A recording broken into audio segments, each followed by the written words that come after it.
If you find yourself rehabbing a laminitis, a hoof issue, a tendon, something where specialty shoeing is going to be the vet and farrier recommendation, it's really important that you understand kind of the knowledge gaps and where we're at in our horse care industry right now so that you can make the best decision for you and your horse. Vets are trained to recommend specialty shoeing, but they don't have a full understanding of why and what they're recommending and the costs of that recommendation.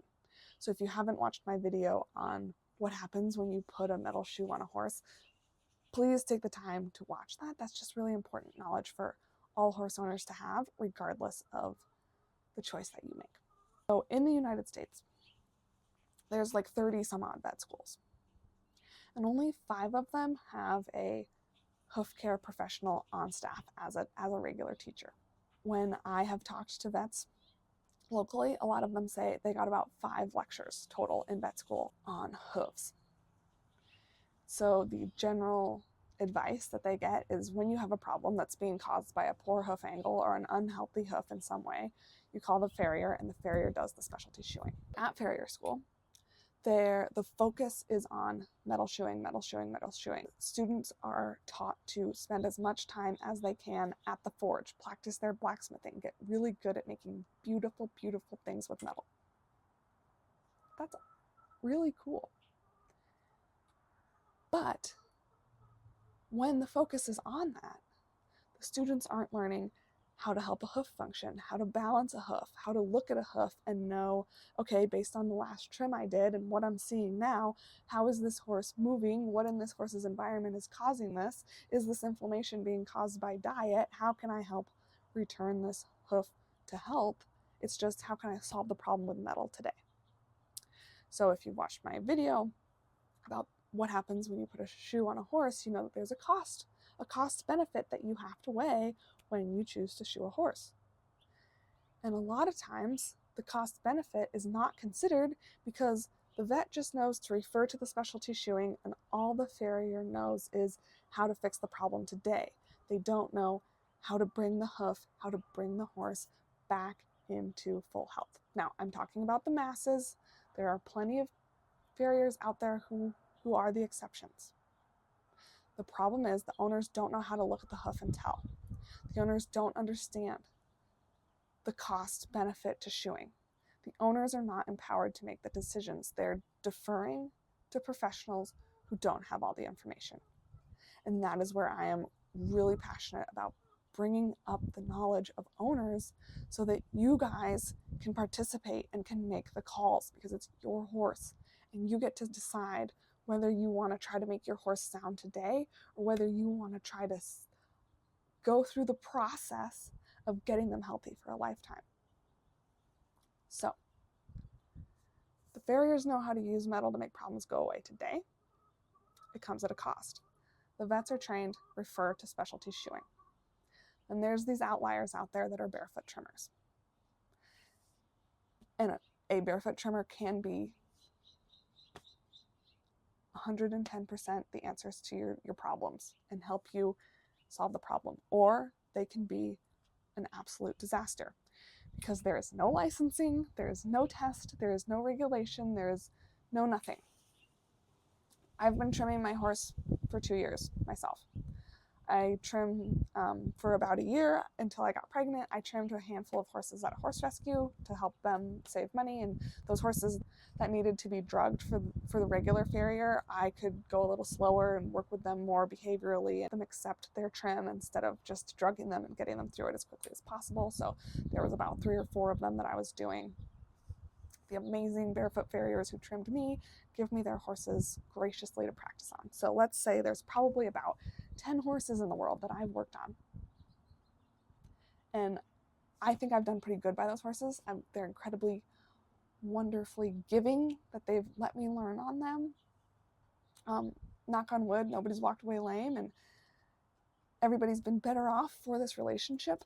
But as someone who's worked on 10 horses, I could pick up a rasp and say I'm a professional barefoot trimmer and go out and start taking clients today, and there's nothing legally stopping me from doing that. But I start professional barefoot trimming school tomorrow, and professional barefoot trimming school is going to take 2 years, and I'm going to learn how to rehab laminitis and navicular and ring bone and cracking and all the things. I am going to intensely study how to rehab all of the issues from a barefoot perspective. There's one school that I'm aware of that is teaching that. That's the school that I'm going to. You have to vet these people. There are barefoot trimmers out there that are doing amazing jobs. They've been in the industry for a long time. They've seen a lot. They know. Through the school of hard knocks, through self-study, through figuring it out, they know how to help your horse return to health barefoot. But there are also people out there that are complete quacks. That's why you need to be able to look at their work, say, can I have photos of your work, and see, are they doing a correct trim or not? If you don't know that, I'm really glad you're here. I'm working on a ton of resources to help you. Start with the hoof health guide, and then go over in the community and say, hey, I have some questions about the hoof health guide. Start a conversation. I will help you. But as an owner, if you don't know the difference between a barefoot quack and a barefoot pro, you're going to find yourself back at the specialty shoeing and the vet and the farrier who have knowledge gaps between them and don't have complete knowledge. Because it's really important that I say this all the time. Your vet is doing the best they can with the education that they have. Mountains are going to have to move to change vet school curriculum. There's a lot of ego involved in blacksmithing and farriers to realize that maybe that's not the best call for horses. Why do we shoe horses? Because when we were using horses for farming equipment, we needed them sound today, and we didn't really care what happened 30 years down the road because we were going to have a younger, more sound horse. You know, that horse had maybe a 5 to 8 year career, and that was enough. I want my horse to have a much longer than 5 to 8 year career. And that's why I don't shoe my horse. So anyway, nobody's mean-hearted. We hope. Nobody's intentionally harming your horse. Everybody's doing the best with the tools that they have. The vets don't have a complete set of tools. The farriers don't have a complete set of tools. The trimmers are, some trimmers have an amazing complete set of tools, and some trimmers are quacks with rasps.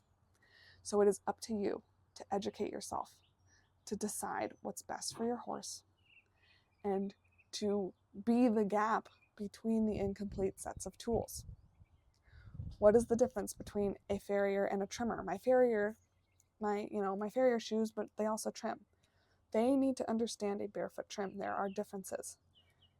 A trim for a shoe is a flat surface for a metal shoe, for the hoof to make full contact all around. A barefoot trim preserves the pillars of support at the heels and the toes. It sets that horse up to be able to move correctly. If your farrier says that they trim a horse exactly the same for a shoe or not, that is a red flag. That it's, if you want to have a healthy barefoot horse, to find someone who is going to be a really good barefoot farrier. So we're operating in a massively imperfect industry. And we have to know that. We have to have compassion for our professionals. If you feel like what your vet or your farrier is recommending is going to take your horse's long-term health away, and you're having second guessing about what's really going on, talk to me. I have a wonderful, huge backing of really good barefoot trimmers behind me. So if you don't have one, you need to talk to somebody. I will help you figure that out. Listen to your gut. You are in charge of your horse. Your professionals are there to support you in your goals and help get you what you want. Listen to your horse. If your vet's recommending specialty shoes, ask them, how much hoof training do you have? You know, how much did you learn in school, or have you studied hoof care and And what have you studied these recommendations beyond your veterinary degree? And if that was 20 years ago, have you kept up on it? Same thing with your farrier. Have you done anything since you went to farrier school for 8 weeks 10 years ago? Your barefoot trimmer. Ask them, how many cases like this have you rehabbed and what is their success rate? It's an okay question to ask when you're deciding on a treatment. So it's just important that you know we're operating in an imperfect environment. Everybody's doing their best, but if anybody starts pushing a narrative that doesn't feel right to you, it's okay to say no. Again, I have chosen the barefoot more natural way. That's what feels right to me. So my content's gonna be really biased toward that. If that doesn't feel right to you, that's okay. This space is, you're gonna go get your information somewhere else and that's okay.